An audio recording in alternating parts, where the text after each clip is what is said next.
የእስራኤል መንግስት ከመለኮታዊ ቃል ኪዳን እስከ ፖለቲካዊ ስልጣኔ።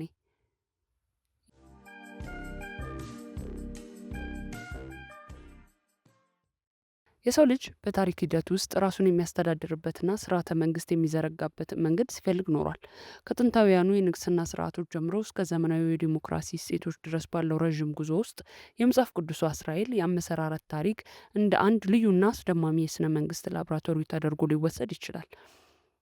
እስራኤል እንደ መንግስት የቆመችበት መሰረት በወቅቱ ከነበሩትና በኃይል እንዲሁም በወታደራዊ ጡንቻ ላይ ብቻ ተመስርተው ከነበሩት የጥንታዊ መንግስታት በእጅጉ የላቀና የተራቀቀ ፍልስፍናን የተከተለ ነበር። ይህ የመንግስት አመሰራረት ታሪክ ከቀላል የነገድ ስብስብነት ተነስቶ ወደ ወጥ ብሔራዊ አንድነት የተሸጋገረበትን፣ የስልጣን ምንጭነቱን ከሰማያዊ ቃል ኪዳን ጋር ያቆራኘበትን ጥልቅ ሚስጥር ይዟል። በሲና ተራራ ስር የጸናው መለኮታዊ ህግ የንጉሱም ሆነ ለተራው ዜጋ እኩል ተፈጻሚ የሚሆን የህግ የበላይነትን ሲያውጅ፣ በነቢያትና በካህናት አማካኝነት የተዘረጋው የስልጣን ሚዛናዊነት ደግሞ አምባገነንነትን የሚገታ ጥንታዊ የዲሞክራሲያዊ ፍንጭ ነበር። እስራኤል የገነባችው ስነ መንግስት ፖለቲካዊ መዋቅር ብቻ ሳይሆን ሰብአዊ መብትን፣ ማህበራዊ ዋስትናን፣ ፍትህን ማዕከል ያደረገ የሞራል ተቋም ጭምር ነው። ሰላም ጤና ይስጥልን ውድ የሎጊያ ቤተሰቦች እንደምን አላችሁ?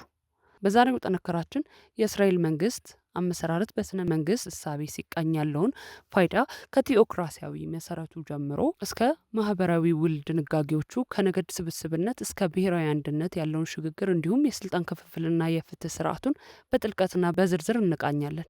የእስራኤል ስነ መንግስት መሰረት የሚጀምረው በዓለማዊ ንጉስ ፍጹም አገዛዝ ወይም በሰው ሰራሽ ህግጋት ሳይሆን ቲኦክራሲ በሚባለው መለኮታዊ የስልጣን ምንጭነት ነው። ይህ ጽንሰ ሀሳብ አምላክን እንደ ቀጥተኛ የሀገሪቱ መሪ፣ ህግ ሰጪና ዳኛ አድርጎ የሚቀበል ሲሆን በወቅቱ ከነበሩት የጥንታዊ ቅርብ ምስራቅ መንግስታት አወቃቀር በእጅጉ የላቀና የተለየ ባህሪ ነበረው። በግብጽና በባቢሎን የነበሩ ነገስታት ራሳቸውን እንደ አምላክ ወይም እንደ መለኮት ወኪል በመቁጠር ከህግ በላይ ሆነው በሚገዙበት ዘመን፣ በእስራኤል ግን ንጉስም ሆነ ተራው ዜጋ በእኩልነት የሚገዙበትና ተጠያቂ የሚሆኑበት የሰማያዊ ህግ የበላይነት ቀዳሚው ስፍራ ይይዛል። ይህ ቲኦክራሲያዊ ስርዓት የሚጸናው በቃል ኪዳን አስተሳሰብ ላይ ነው። ይህም ማለት ህዝቡና አምላክ ያላቸው ግንኙነት በባርነት ሳይሆን በነጻ ፈቃድ ላይ የተመሰረተ ማህበራዊ ውል ነው። በሲና ተራራ ስር ህዝቡ እግዚአብሔር ያለውን ሁሉ እናደርጋለን ብለው ሲስማሙ ለመለኮታዊ ህግ ተገዥነታቸውን በይፋ አረጋግጠዋል። በዚህም ምክንያት ህጉ ከላይ ወደ ታች የሚወርድ የግፍ መሳሪያ ሳይሆን የማህበረሰቡን አንድነትና ማንነት የሚወስን የቃል ኪዳን ሰነድ ሆኖ የሚያገለግላል። በዚህም ስርዓት ውስጥ ፖለቲካዊ ዜግነትና መንፈሳዊ ማንነት ተነጣጥለው አይታዩም። በመሆኑም ለአምላክ ታማኝ መሆን ማለት ለሀገራዊ ህግና ስርዓት መገዛት ማለት ሲሆን፣ ይህም ማህበረሰቡ ያለ ጠንካራ ወታደራዊ አስገዳጅነት በህሊና ዳኝነት በጋራ እሴቶች እንዲመራ አስችሎታል። ከስነ መንግስት እሳቤ አንጻር ሲታይም ይህ ቲኦክራሲያዊ መሰረት የስልጣን ክፍፍልንና ተጠያቂነትም ቀደም ብሎ ያስተዋወቀ ነው። መሪዎች ከሙሴ ጀምሮ እስከ መሳፍንቱ እንደ ፍጹም ባለስልጣን ሳይሆን እንደ ባላደራ ነው የሚታዩት። ስልጣናቸው መለኮታዊ ህግን ከማስፈጸም አያልፍም ነበር። ይህም መሪው ራሱን ከህግ በላይ እንዳያደርግ የሚገታ የቁጥጥር ስርዓት ሆኖ አገልግሏል። ከዚህም ባሻገር ስርዓቱ ለማህበራዊ ፍትህና ለሰብአዊ መብቶች የተሰጠው ትኩረት የሚደነቅ ነው። ድሆች፣ ስደተኞችና አቅመ ደካሞችን መጠበቅ እንደ ሃይማኖታዊ ግዴታ መቆጠሩ መንግስታዊ አወቃቀሩ ለዜጎች ደህንነት ዋስትና የሚሰጥ የሞራል መሰረት እንዲኖረው አድርጎታል። በአጠቃላይ የእስራኤል ቴዎክራሲያዊ አመሰራረት በታሪክ ማዕበል ውስጥ የማይናወጥ ጠንካራ ብሔራዊ ማንነትን የፈጠረ ከመሆኑም በላይ ለዘመናዊው የህግ የበላይነትና የዲሞክራሲያዊ እሴቶች ጥንታዊና መንፈሳዊ ምንጭ ሆኖ ሊጠቀስ የሚችል ወጥ የስነ መንግስት ፍልስፍና ነው።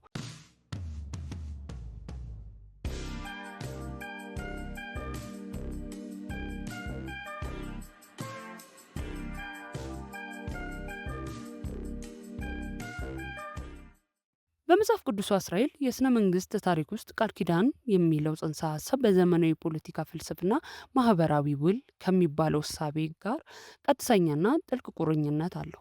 እንደ ቶማስ ሆብስ፣ ጆን ሎክ እና ዣን-ዣክ ሩሶ ያሉ ፈላስፋዎችን መንግስት የሚመሰረተው በሰዎች መካከል በሚደረግ ስምምነት ነው ብለው ከመሟገታቸው በሺህ ከሚቆጠሩ ዓመታት በፊት እስራኤል ይህንን መርህ በመለኮታዊና ሰብአዊ ስምምነት አዋህዳ ተግባራዊ አድርገዋለች። ይህ ቃል ኪዳን መንግስት በኃይል ወይም በወታደራዊ ወረራ ብቻ የሚቆም ሳይሆን በተገዢዎች ነጻ ፈቃድና ስምምነት ላይ የሚመሰረት መሆኑን የሚያረጋግጥ ቀዳሚ የፖለቲካ ስልጣኔ ነው። ይህ የማህበራዊ ውል ሂደት በይፋ የታየው በሲና ተራራ ስር ሲሆን፣ ህዝቡ በአንድ ድምፅ እግዚአብሔር ያለውን ሁሉ እናደርጋለን ብለው ሲያውጁ ራሳቸውን ለህግ የበላይነት ያስገዙትና ብሔራዊ አንድነታቸውን ያጸኑበት የታሪክ ምዕራፍ ነው። ከስነ መንግስት እሳቤ አንጻር ሲታይ ይህ ስምምነት ለመንግስት ህጋዊነት ይሰጣል። መሪው እግዚአብሔር እንደ ንጉስ፣ ሙሴ እንደ ወኪል ህዝቡን የሚመራው በግዴታ ሳይሆን ህዝቡ በገባው ቃል መሰረት ነው። ይህም በገዢና በተገዢ መካከል ያለውን ግንኙነት በባርነት ላይ የተመሰረተ ሳይሆን በባለቤትነትና በኃላፊነት ስሜት ላይ የተገነባ ያደርገዋል። ቃል ኪዳኑ በሁለት ወገኖች መካከል የሚደረግ በመሆኑ ህዝቡ ህጉን የመጠበቅ ግዴታ እንዳለበት ሁሉ መሪውም የህዝቡን ሰላምና ደህንነት የመጠበቅ ኃላፊነት አለበት። ይህም የስልጣን ምንጭና ግብ ምን መሆን እንዳለበት ግልጽ መስመሪያ ያስቀምጣል። በተጨማሪም ይህ የቃል ኪዳን ስርዓት እስራኤልን ከቀላል የጎሳ ስብስብነት ወደ ወጥ ብሔራዊ ማህበረሰብ አሸጋግሯታል። 12ቱ ነገዶች የተሳሰሩት በጋራ ደም ወይም በጂኦግራፊያዊ ድንበር ብቻ ሳይሆን ለጋራ ህግና ለጋራ ቃል ኪዳን ባላቸው ታማኝነት ነው። ይህ ደግሞ በዘመናዊ ፖለቲካ ህገ መንግስታዊ አንድነት ለሚባለው ሀሳብ ጥልቅ ማሳያ ነው። ቃል ኪዳኑ የህዝቡን የሞራልና የፖለቲካ መሰረት የሚወስን በመሆኑ ማንኛውም መሪ ከዚህ ስምምነት ውጭ መጓዝ አይችልም። በዚህም ምክንያት ቃል ኪዳኑ እንደ ቋሚ ህገ መንግስት በማገልገል የመንግስትን ስልጣን የሚገታና የዜጎችን መብት የሚያስከብር ዋነኛ መሳሪያ ሆኖ ቆይቷል። በጥቅሉ በእስራኤል የታየው የቃል ኪዳንና የማህበራዊ ውል ጥምረት መንግስት በስነ ምግባርና በህጋዊ ስምምነት ላይ መቆም እንዳለበት የሚያስተምር እስከዛሬ ድረስ ለፖለቲካ ፍልስፍናዎች እንደማጣቀሻ የሚወሰድ ታላቅ እሳቤ ነው።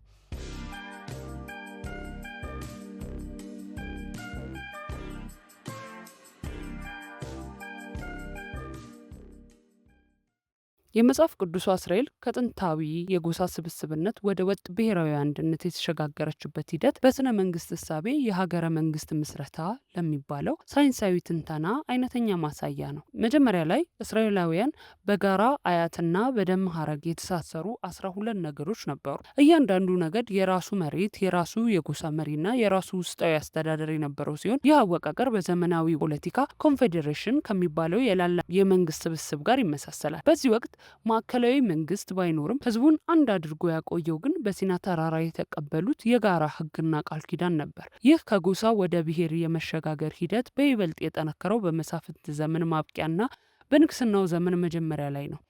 12ቱ ነገዶች በየፊናቸው ከመንቀሳቀስ ወጥተው ወደ አንድ ማዕከላዊ መዋቅር እንዲመጡ ያስገደዳቸው ዋነኛው ምክንያት የውጭ ወረራና የጋራ ደህንነትን የማስከበር አስፈላጊነት ነው።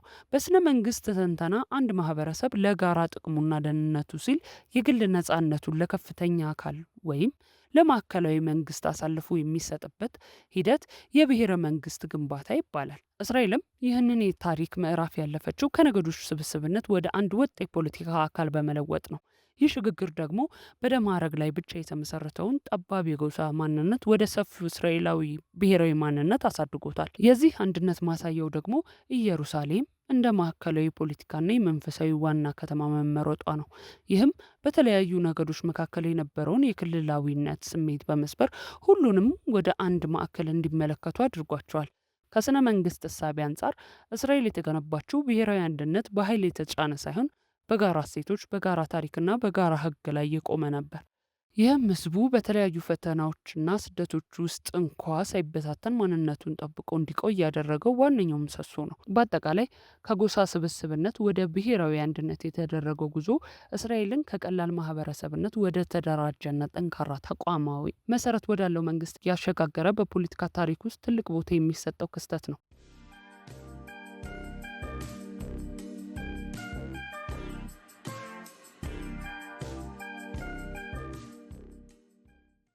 በመጽሐፍ ቅዱስ እስራኤል የስነ መንግስት መዋቅር ውስጥ የስልጣን ክፍፍልና ሚዛናዊነት የሚባለው ዘመናዊ የዲሞክራሲ መርህ በጥንታውያንና በበሰለ መልኩ ተቀርጾ እናገኘዋለን።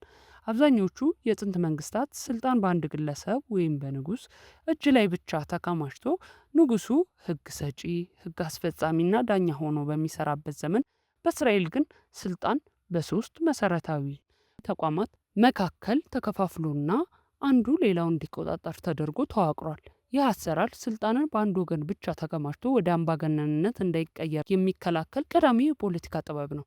የዚህ የስልጣን ክፍፍል ዋነኛው ምሰሶ በንግስናው በክህነቱና በነብይነቱ መካከል ያለው ግንኙነት ነው።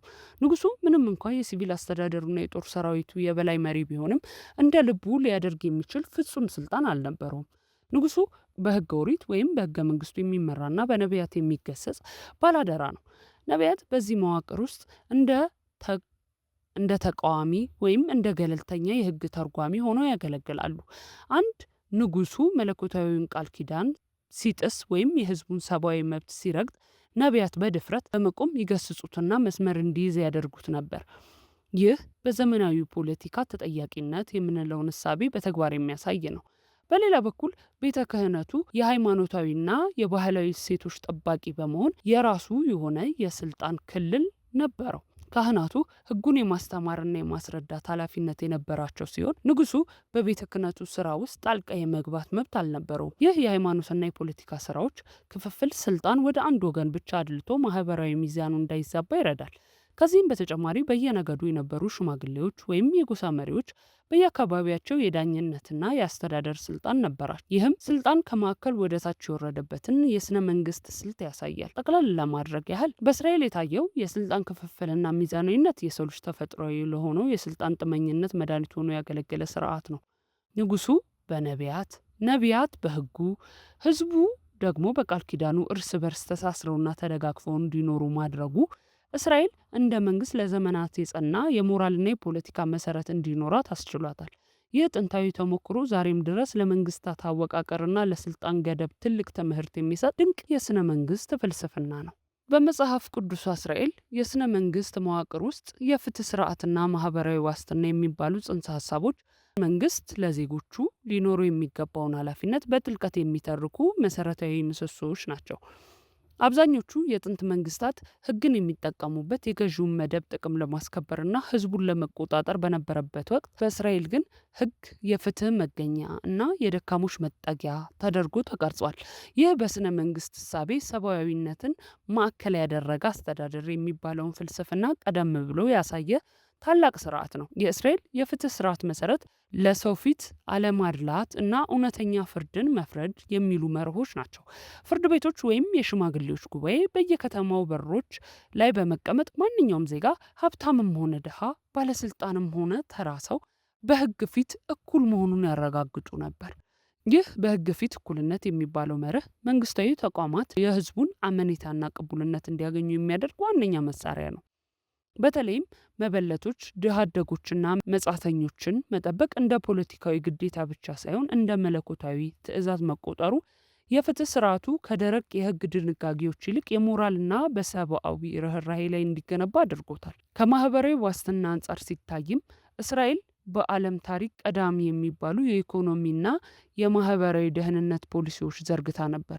ለምሳሌ በየ7 ዓመቱ የሚደረገው የዕዳ ስረዛና በየ50 ዓመቱ የሚከበረው ኢዮቤልዩ ሀብት በጥቂት ሰዎች እጅ ብቻ ተከማችቶ አብዛኛው ህዝብ ወደ ባርነትና ወደ ከፋ ድህነት እንዳይወርድ የሚከላከል የሀብት ክፍፍል ስልት ነው።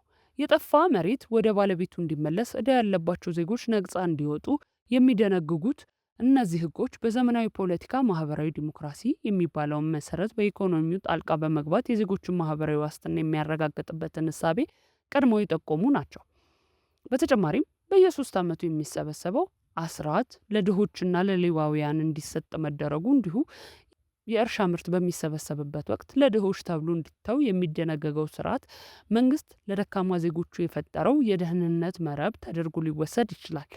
አጠቃላይ በእስራኤል የታየው የፍትህና የማህበራዊ ዋስትና ስርዓት መንግስት ሊቆምለት የሚገባው ዋነኛው ግብ የዜጎቹን ሰብአዊ ክብር የመጠበቅና ፍትሐዊ የሀብት ተጠቃሚነትን ማረጋገጥ መሆኑን የሚያስተምር እስከዛሬ ድረስ ለዓለም አቀፍ የሰብአዊ መብቶችና የፍትህ ተቋማት እንደ ትልቅ አርአያ የሚጠቀስ ድንቅ የስነ መንግስት ፍልስፍና ነው።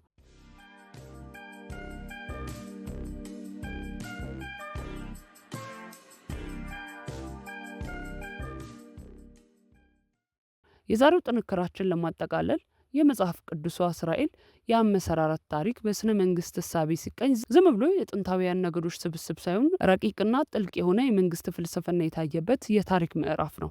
እስራኤል ከቴዎክራሲያዊ መሰረቷ ጀምሮ እስከ ማህበራዊ ውል ወይም ቃል ኪዳን ድንጋጌዎቿ ድረስ የገነባችው ስርዓት ዛሬ ለደረስንበት ዘመናዊ የፖለቲካ ስልጣኔና የህግ የበላይነት ጽንሰ ሀሳብ ቀዳሚ መንገዱን የጠረገ ነበር። መንግስት በኃይልና በጭቆና ሳይሆን በህዝብ ነጻ ፈቃድና በቃል ኪዳን መቆም እንዳለበት በተግባር ያሳየችበት መንገድ ለሰው ልጅ የፖለቲካ ታሪክ ትልቅ ስንቅ ነው።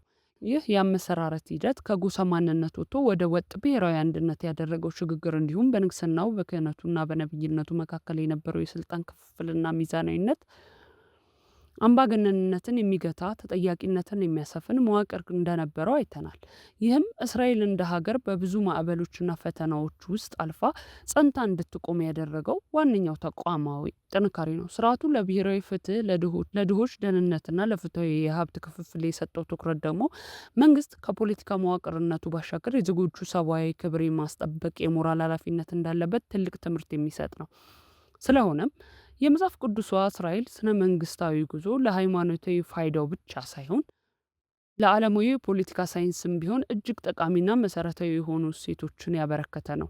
ዛሬም ድረስ የህግ የበላይነት፣ የስልጣን ክፍፍልና የማህበራዊ ዋስትና ጉዳዮች በዓለም አቀፍ ደረጃ አጀንዳ በሆኑበት በዚህ ዘመን የጥንቷ እስራኤል መሰረቶች እንደ ትልቅ የማጣቀሻ ምንጭ ሆነው ያገለግላሉ።